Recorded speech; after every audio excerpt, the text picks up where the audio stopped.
Welcome back to the $1 million Tipping Point podcast. I'm so glad you guys are here and taking a listen. As a reminder, you can find me on Instagram at virtually Kiri, and I love comments or guest suggestions. I'm always open to that, and definitely share your feedback on the show as well. Today, we've got Sarah Noked, right? I pronounced that right. I know you well enough at this point. Sarah Noked is the founder of Sarah Noked OBM and OBM School. For those of you who don't know OBM, it's an online business manager. Her mission is simple: to empower online entrepreneurs and online service providers to build thriving, profitable businesses with the help of streamlined systems, marketing automation, and a winning team. She is a leading authority and educator, sharing valuable resources and programs that support and train online service professionals with actionable tools to leverage their skills and translate their talents into profitable and meaningful businesses. To date, Sarah has trained thousands of aspiring online business managers and provided them with a proven framework to transition into the online service industry confidently, effectively, and successfully. Welcome. Thank you so much. Kiri. I'm so glad to be here. So for my audience, I actually know, quote unquote, Sarah through another podcast. I used to host a different podcast, and I met Sarah for that podcast. And we've done like a coffee day since then, virtual coffee day. And I love her. So I've been so thrilled that she's going to be on this show. So thank you so much for coming. Thank you for having me. I love what you're doing. Like I mentioned before, you're a great host. I was like, absolutely. And now I know you have made over $1 million, which is so cool. So thank you for inspiring and motivating other women in this field. So let's talk a little bit about your career. So I know you're from Canada and you had a landscape business, which was your first step. My first endeavor as an entrepreneur was a landscaping company with my then boyfriend, now husband. Yep. And we actually sold that business. That was a business that I sold. I mean, we didn't sell it for $1 million, but we sold it for a nice chunk of change that allowed us to fly to the other side of the globe. My husband's Israeli, so we actually live in Israel. We've been living here for the past 10 years. And part of why I got into this whole online space was to have the freedom and flexibility to fly back to Canada at the drop of a hat, which I have had to do many times. And I mean, how many years, because you said, well, no, you didn't say this, but I know this. You decided to start being a VA, which is a virtual assistant, as a side hustle, correct? Right. So how many years did that kind of go from, like, you have the landscape design business, and you go to Israel and your VA side hustle to the OBM trainer? Yeah. So in 2009, was when I made my move. And basically in 2009, 2010 was when I actually went back and I did my master's. I did my MBA here in international business. And like a good little girl, I went to corporate and I started my career in business development. And funny enough, I started my side hustle pretty much soon as I got into corporate, because I knew that I would not be happy if I didn't have the freedom and flexibility, that it would be a deal breaker for me. So I knew that I needed to have that side hustle. But in the interim, I did do my MBA. I started working in corporate in business development. I mean, this was before I had 3 kids. So I had like all this energy that I don't have these days. So I was able to really hone my skills in business development. But the funny thing about my career in corporate was all of my clients were in Germany. So I was already working virtually, funny enough, back in 2010. And I was working virtually, supporting my clients in business development. And occasionally I would fly to Berlin, and I think it seems really amazing, to have these corporate careers where you fly. But I was like, I don't want to go away and work 24/7 all weekend. I don't want these things for myself.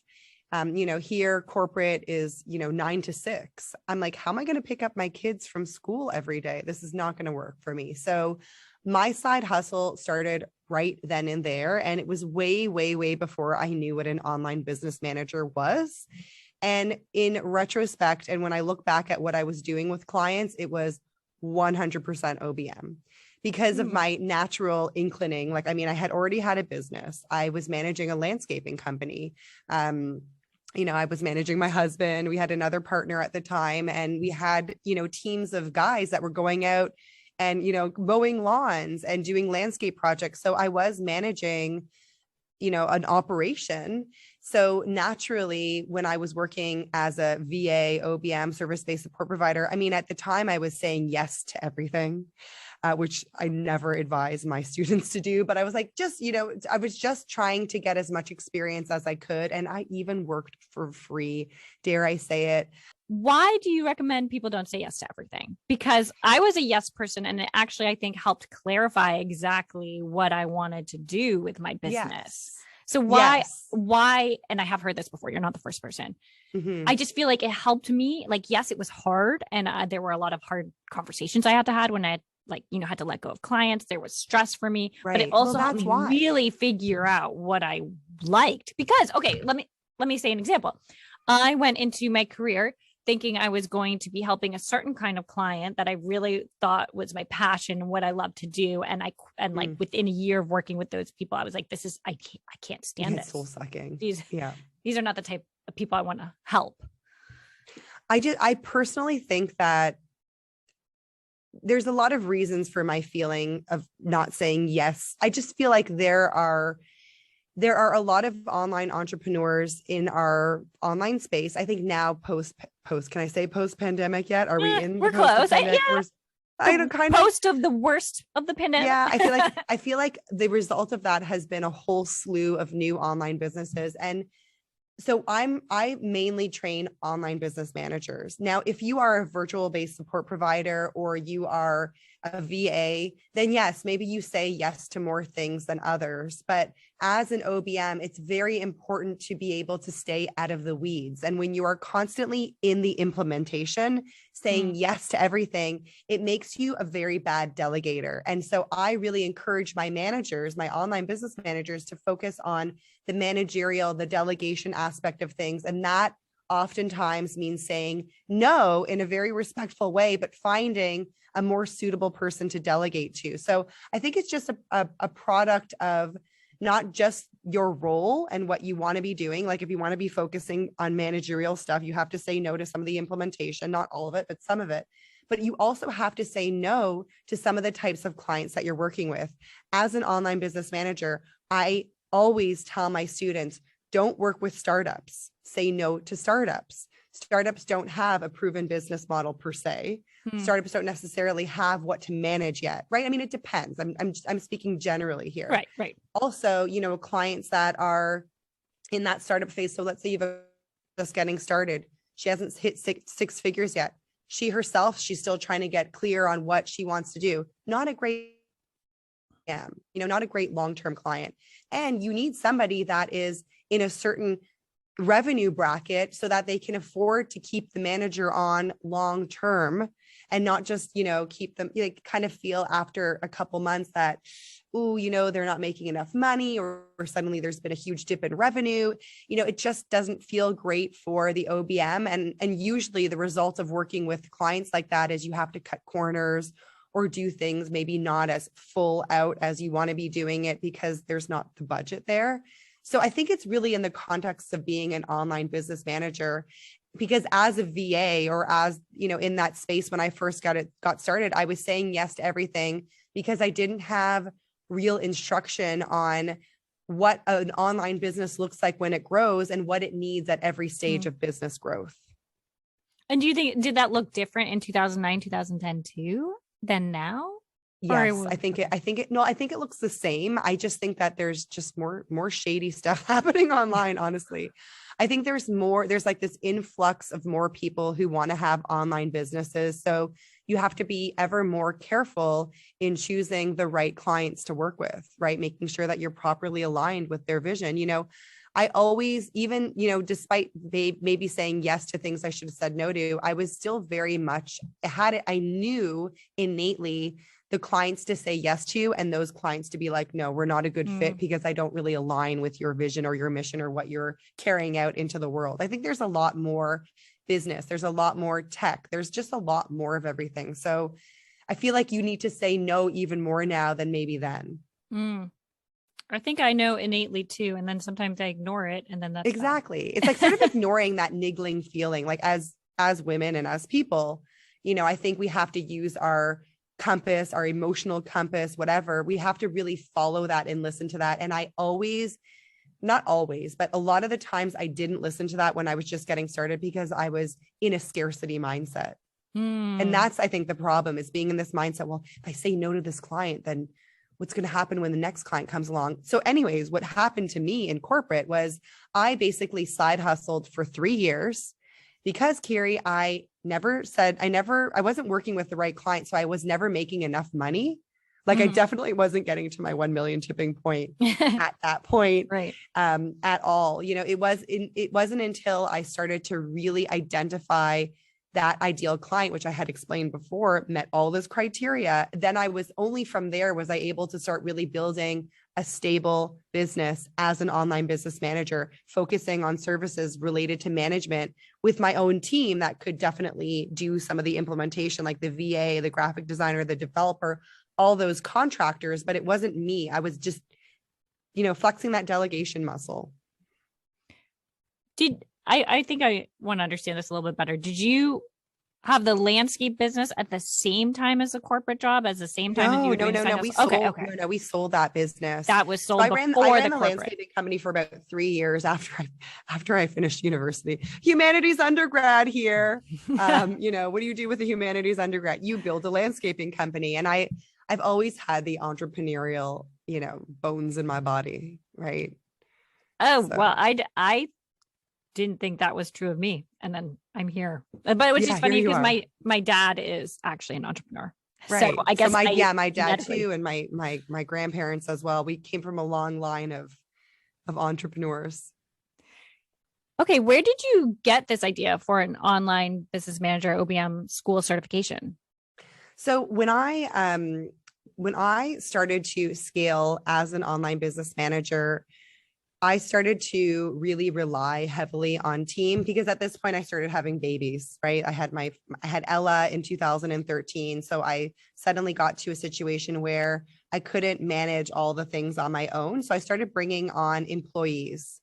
So living in Israel, one of the things that is really great here is there's a lot of Anglos like me living here who are looking for this kind of flexible work. So I was able to start to really scale an agency. And that's when I started to really directly train online business managers and train other agency owners on team growth.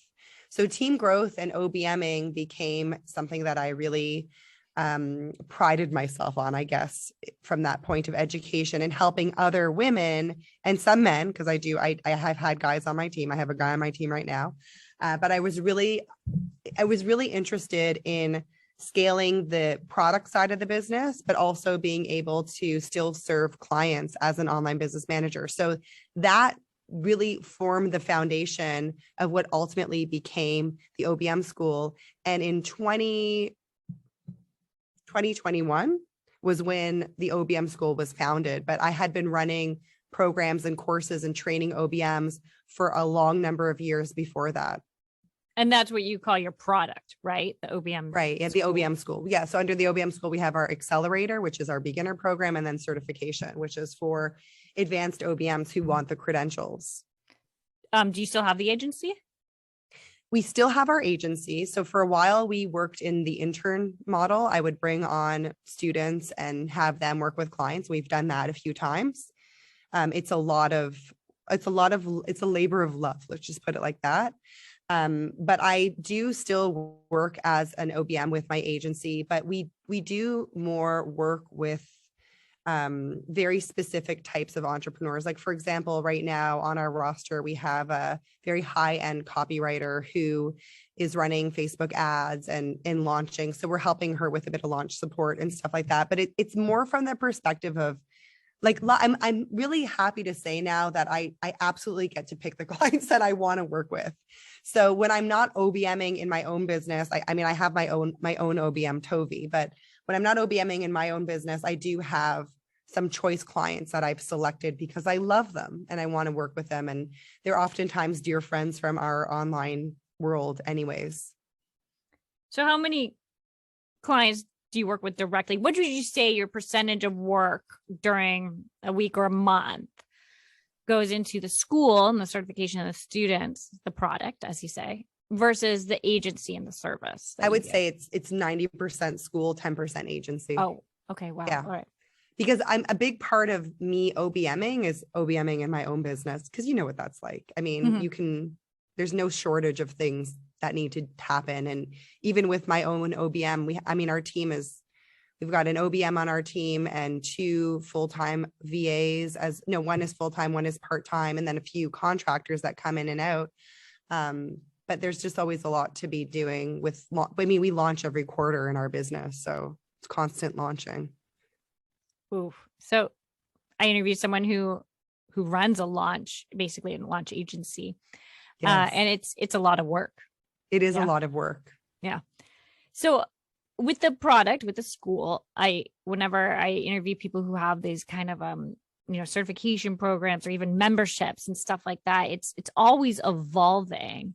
And what propels you to change your offerings, or when do you have a hunch that it's time to change, like either pricing or what you're specifically offering, or how many people you're taking on, or if you're going to do it application based only and stuff like that? Like how often do you think your program has evolved? And tell me a little bit more about that. Like, Kiri, that's a very juicy question. Do you want the honest answer? Or of course, that's why we're here. Yes. Yeah. So, I mean, Tovi, my OBM, would say that I try to change things on a weekly basis. Oh, but luckily that, I've definitely become way more visionary over the years as an OBM. We're really behind the scenes people. So she's very much like behind the scenes, having those conversations with me and putting me in my place. So we tackle these things quarterly, and we only make changes based on metrics and not on what Sarah feels like is bright and shiny and to do. So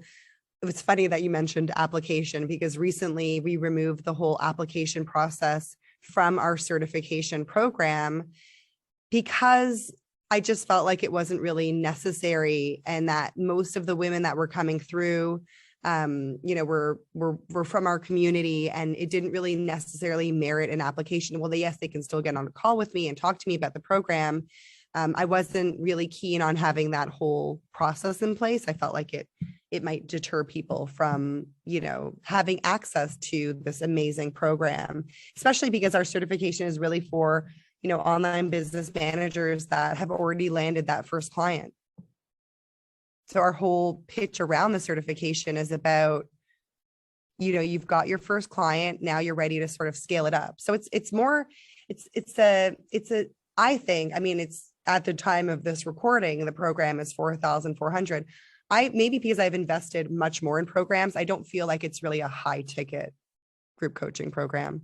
Maybe a $20,000 program or a $50,000 program merits an application program process. But for us, we found that it wasn't necessary. I was wondering, what are other metrics that you have looked at that have changed what you're offering?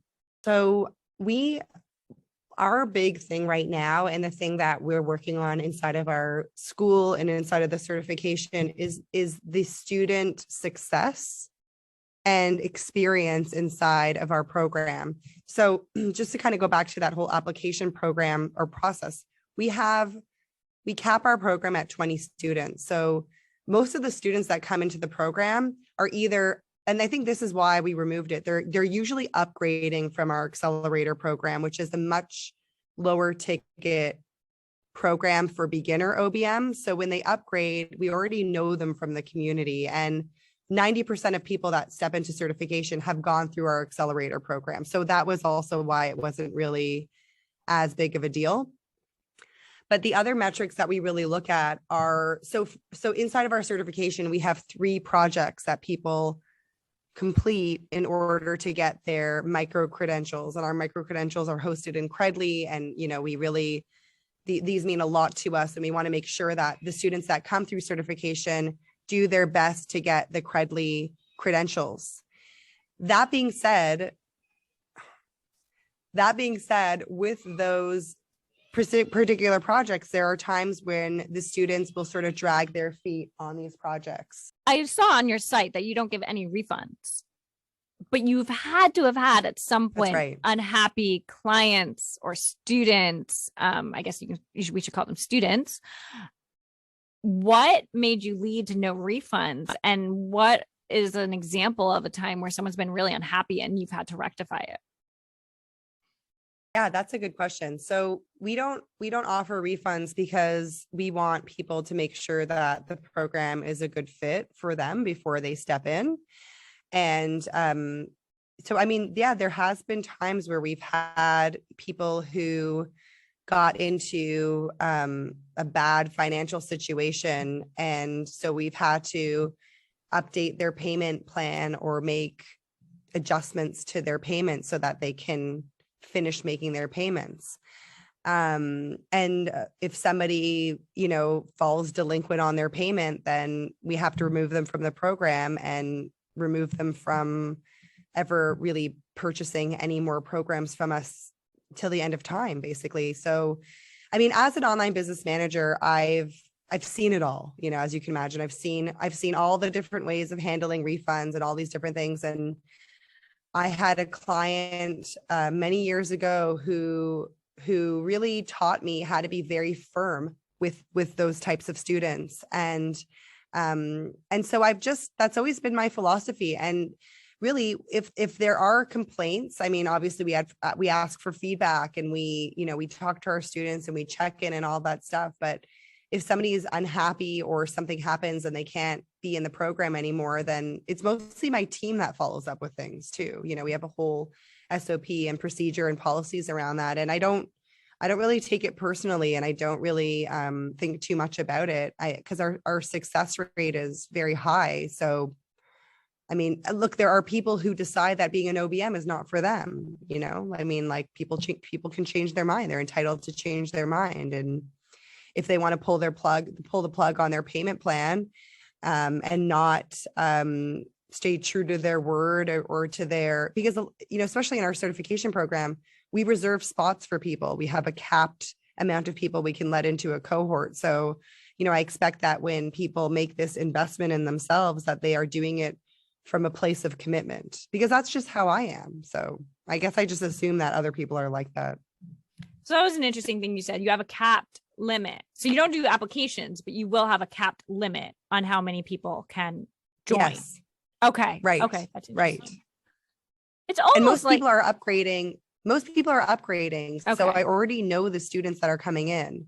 Okay. Right. Like okay. like most of the people who join us for certification have gone through our accelerator, because we encourage people to start in accelerator and then they upgrade and they just pay the difference of the two programs to join the other one. And that is how I have been able to make sure that the people who come in give themselves a first go ahead at like being an OBM. Is this for you? Try it out in our accelerator, land that first client. Here's all the tools to work as an OBM. And then once they're ready to move on, then they upgrade. And for most people, it's just a natural thing for them.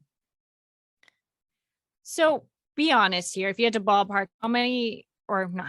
what percentage of students do you think actually hit 30K months? Oh, I would say a very low percentage of students hit 30K months because most of the students in our inside of our accelerator, it's really about hitting those 10K months, getting to those 10K months. And then inside of the certification, it's sort of going between the 10 to 30K months and more. But in order to have 30K months as an online business manager, you have to have a strong team or an agency model. So are you willing to share with us the highest earning month you've had in your career? Oh, I've had 100K months as an agency owner. But with how a much shit ton of expenses. Right. See, that's so key. I think like not one of the reasons I started this podcast, but one of the reasons why I love doing this podcast is pointing out to people, like, I think we get so hung up on $1 million. Like, oh my gosh, that person got made 1 million with their business, or, oh my gosh, 100K month. That is like, what? Mind blowing. But yeah. Let's talk about like expenses. But it's a lot of expenses. So when I was hitting my 100K months, I mean, it wasn't like I was hitting 100K every month, but in the months that I was making those kinds of numbers, I mean, this is, bear in mind, I have 5 full-time employees on my team So not even with 5 contractors, full-time like salaries. full-time employees, not contractors. Okay. Full-time employees, not contractors, full-time employees. And that's not including all of the, I mean, not that running an OBM business, I mean, like it's not a high overhead, but we were also running Facebook ads at the time. And we had, I also do my YouTube videos. So we have a lot of contractors outside of those OBM, the OBMs that were employees on my team. I had the 5 of all of us, including myself, plus contractors and, other people that would come in and out. And so I would say that in those times, my profit margin was maybe like 10 or 15%. It wasn't like a whole lot. Like I even say to people now in retrospect, my agency was such a hard thing to manage. It was a lot, with 3 little kids, like very little kids. It was very overwhelming at a point. I just basically said, you know what, I have to just sort of like liquidate it. And so what naturally happened after I trained my OBMs was they took the clients over, and I just sort of piecemealed off my agency and was like, here you go, run with it, guys. And one of the this was like, I want to say this was like 5 years ago, but I go out for breakfast all the time with one of the employees that used to work with me, and she's still working with some of our clients that were in the agency, which is like the funniest thing ever. And she's just like, I'm so grateful that I had that experience with you, and now I have this really great business. So I feel like I'm always of the favor of like everything happens for a reason. And, in order for me to really focus on the OBM school and building that out, it meant making a choice. But it was a very hard choice. And so we still run our agency, but it's at a very, very much lower capacity. It's more of like a boutique type agency where we're very choosy about the clients that we bring on. And they're usually friends, friends of mine in the online space that I know and love and trust. How many clients did you have when you were at the peak of your agency, and how many people were working in your agency? Well, there was 5 of us full-time OBMs. Okay. And I would say each of our OBMs had between 3 to 4 clients. Oh, okay. And then we had, smaller project-based things on the side. And we didn't do a lot of one-off things, but I was also doing a lot of coaching. I was doing a lot of OBM coaching, and we also had the programs running at the time. I was teaching Team Growth Formula, which was our way back playback program, which we are actually working on revamping.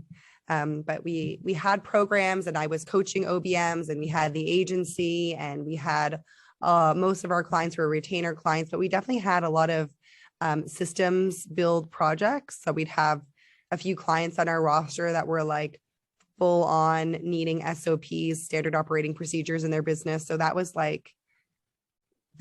also a trip, going in and setting up systems for a client in these bigger, multi-6, almost 7-figure businesses takes like 6 months to a year. So a lot of those were just long-term projects, not necessarily retainers. How do you balance now in your business, the making money and the spending money? Do you ever have months that are in the red, or weeks that are weeks you would months absolutely. That are in the red, or what, even years? Do you ever have years where you're like, I have a loss? Really? Yeah, I don't have years that are in the red. I find that I've had the, I don't know if it's luck, but I think that I've been in a position where, my experience of being an OBM and managing a lot of online businesses and being a manager of my own online business has made for me to be very attuned to, the financial rhythms of my business. Like I mentioned, we launch quarterly and we enroll quarterly. So we have this quarterly launch cycle that usually is profitable. I mean, it has never not been profitable. I've never been in a year where I've been in the red, thankfully. And we are also very attuned to like leveraging and delegating. So right now I have a team that, you know, edits all my YouTube videos. I have a team that runs my Facebook ads. And, you know, when times are tough or things are changing, there has been times where I've had to, where our cash flow hasn't been as strong as it has been in the past. So I've had to take some money out of investments from the business and move it around. So I guess my management style has always been very conservative. My father was an accountant. So, I mean, even though I'm not a numbers person myself, I'm very much, I'm always looking at the numbers. I'm always staying attuned to things. I'm not a bright, shiny object person. I really keep my team and my expenses as lean as they can be. I mean, even though we turn over quite a bit of revenue, our team isn't that huge. I mean, I could have a lot more people on my team. I could have an assistant. Mm-hmm. I could have, you know, maybe some other players on my team that probably would put me in the red. But I'm very much like a nuts and bolts person myself. So I'm in there, you know, getting my hands dirty. I'm not sitting on some beach in Fiji where I should be. Right. You know, I'm not crazy spending in my business. Probably because I have 3 little kids and I can't go on vacation all the time. Yeah. What was it like when you realized you'd hit that $1 million in your business? Do you think it built up there slowly, or tell us a little bit? Yeah, I think it did build up slowly. Yeah. What was your mindset like? So I think when I started to really hit my stride as an online business manager and I started hitting those like 15, 20K months, I was like, this is it. And over, you know, a few years, you know, we were able to hit that $1 million mark. I think it was like within 3 years. I think we just passed the 3 million mark. Or the 4 million mark even in the business. Yeah. Like I've been doing this for like a decade, you know, it's been a long time. So it definitely was not like I didn't hit 1 million in my first year. I didn't hit 1 million in my second year. I think it was like 3 or 4 years out of my corporate job when I was really like took the plunge and I was like, I'm going to do this full time, especially with the agency. But again, like, I mean, it's not $1 million in my pocket. It was $1 million with a lot of expenses. I've always paid myself a normal salary. You know, I pay myself a low 6-figure salary. You know, it's what I've always done. So I don't look at that number. To me is just like almost like a vanity number. I try to put some money aside every year into my business because I have a corporation, so I can invest some of my profit into the stock market. My husband is a builder, so I have a lot of investments in real estate, but I've always put the money back into the business. You know, it's not sitting in my bank account. Certainly not. So I think it's great to have an eye for those things, but you know, my look is more long-term at how I can make that money make me more money. So I put a lot of it into the stock market, which isn't doing so well right now. And I put a lot of it into my husband's business because he's growing his development side of his business now. And I'm all for that. So what does your team look like currently? I know you said it's very nuts and bolts.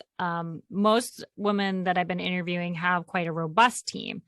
And so it's interesting to hear you say you just want to be down to the nuts and bolts. So what does it look like right now? I don't have a robust team. So I have, to each their own. So I've got Tovi. She's my full-time employee and she's my online business manager. She basically manages everything, the program delivery and the operations and the projects and all that stuff, like a real true OBM.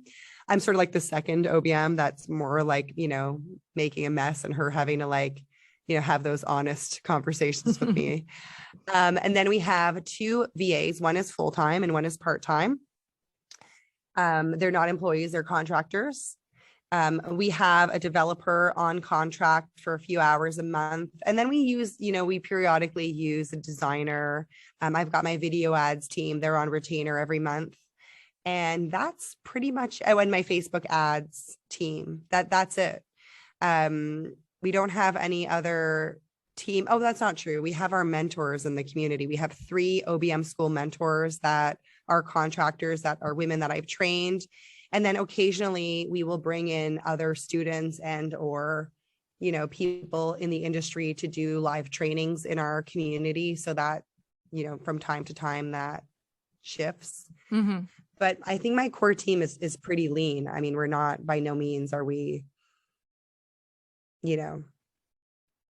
that big. I don't think that's a big team at all. No, it's not. I've had some people who have like 30 people on their team. No, I don't. I mean, I get that, but it's a different business. It was a totally different business. Yeah. So what are some mistakes you made when hiring, and what advice do you have for women as they grow their businesses and are ready to hire?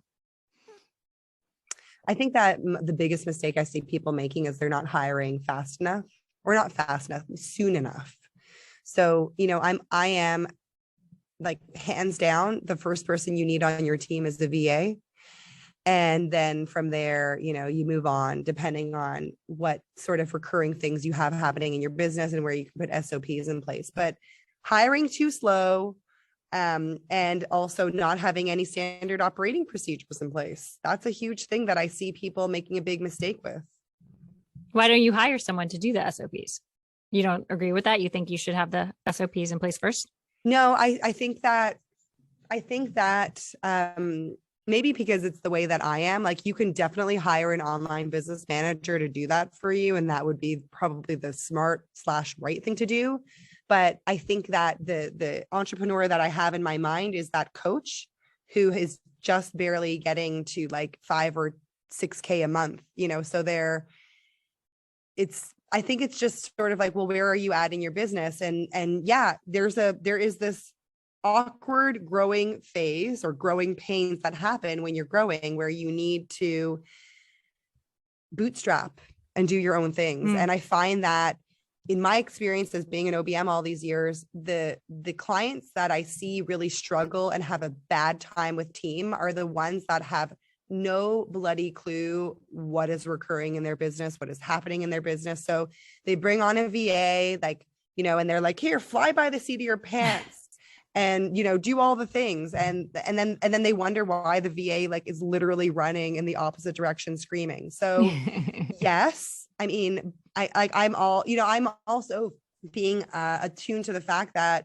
people don't have huge budgets to bring on an OBM. Hiring an online business manager isn't, $25 an hour, right? Like, it's at least $60 or $65 an hour. So if you're bringing on an OBM to create those systems for you, that is the right thing to do. But most people are not necessarily having the budget to hire at that level. When you were growing your business, if we step away just from teams for a second, because I know that's a big one for most people, what do you think were some of the biggest mistakes you made while just growing the business, and what did you learn from it?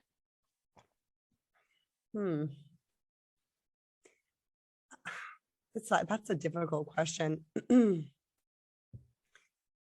I think that I don't really have big mistakes that I've made in my business. I think that I have always looked at business as a personal growth journey, and I'm always of the favor that things happen for a reason. That's always been my MO. So with that in mind, for me, it's more about, being able to push myself out of my comfort zone. So for the last few years, my word has been collaboration. And I really, when I focus on OBM school and what that means and what I want to achieve there, it's really about being able to collaborate with other OBMs and bringing in, because I'm by no means am I the best OBM out there. Yeah, I have a lot of years of experience, but the way that the industry is evolving is there's lots of OBMs that do specific sorts of things and that specialize. Sort of like what happened to the VA world is it became an industry. So the OBM is also becoming an industry. And I'm just really focused on learning to collaborate and trust women to uphold one another. And so that's sort of been the challenge. But I've not made any mistakes that I can really pinpoint and be like, oh, that was a huge mistake. Yeah, I've taken a lot of risks. Some things haven't always, turned up in the way that they do. But my God, at the end of the day, I cannot say more than, like, I'm just so thrilled with the business I've built for myself. Really, I'm proud of myself. And I think that all of my mistakes were maybe blessings in disguise that brought me to where I am. And I've got freedom and flexibility to be with my kids. That was the goal that I set for myself. So maybe it's like, maybe I need to set some higher goals for myself. I'm a simple person. I don't know. No, I like that was your goal and you've hit it, and that makes you happy every single day. I mean, it makes me happy every single day.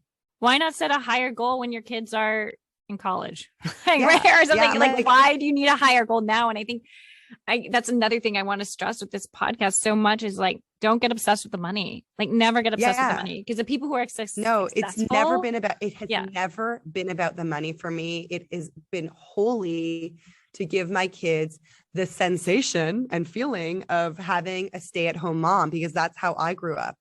And I want my kids to know that they can always, that I'm always at home, or like that I can, have the flexibility to go to their events and stuff like that. That to me, if I can do that, I've accomplished my goal. And I have been able to do that for the last, 5-6 years with my kids. My daughter's in grade 3 now, So what advice do you have for other women? You kind of went into this, but as they grow their business, what advice do you have for them? And why do you think some women fail, or maybe just what are the roadblocks they should watch out for? Yeah, I think,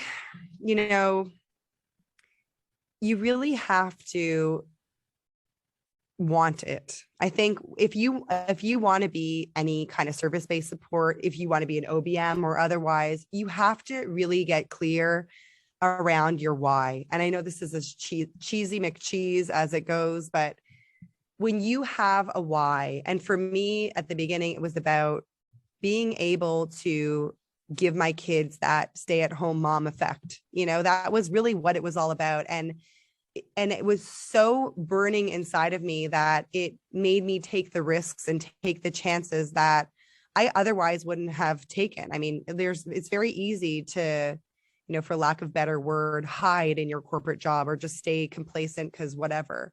But for me, I wanted more for myself, and my why, and my having to be flexible, to be available for my mom. My mom had some health scares this year, and I had to fly to Canada and be with her for 3 weeks. Like, I couldn't do that if I was I would lose my corporate job or whatever. I don't know what would even happen to me. But so have a strong why. That's my first thing, is like, that's going to help you overcome the natural ups and downs of entrepreneurship.